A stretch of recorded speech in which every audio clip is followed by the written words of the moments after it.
Management ने जिस तरीके से प्रोएक्टिवली इस पूरे मामले को हैंडल किया, क्योंकि रिपोर्ट जो है वो कल बाजार के दौरान ही आ चुकी थी।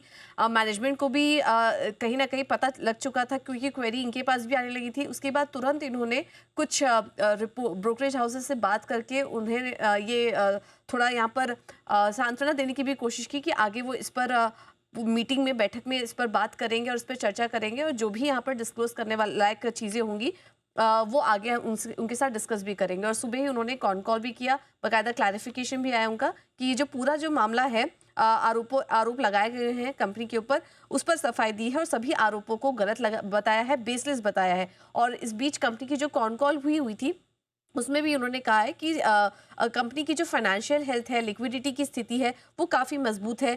कुछ रिलेटेड पार्टी ट्रांजैक्शन को लेकर सवाल उठाए थे, तो उन्होंने ये भी कहा था कि जितने भी अभी तक रिलेटेड पार्टी ट्रांजैक्शन हुए हैं उन्होंने पूरी तरीके से डिस्क्लोज किए हैं।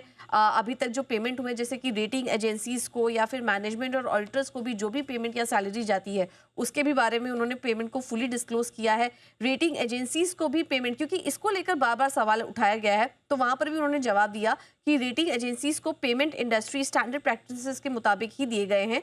बेबुनियाद आरोपों और इन्हें फैलाने वाले एजेंसियों के खिलाफ वो कार्रवाई भी करने के अधिकार में है।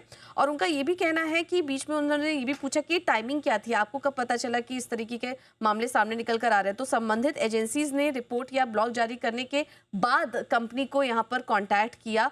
तो ये जो कमेंट्री आई मैनेजमेंट की तरफ से, इससे काफ़ी कॉन्फिडेंस बढ़ा। वैसे भी इन चीज़ों को नेग्लेक्ट ही किया जा रहा था, लेकिन क्लैरिफिकेशन आने के बाद, थोड़ी और सफाई मिलने के बाद देखिए शेयर आज मजबूती के साथ कारोबार कर रहा है।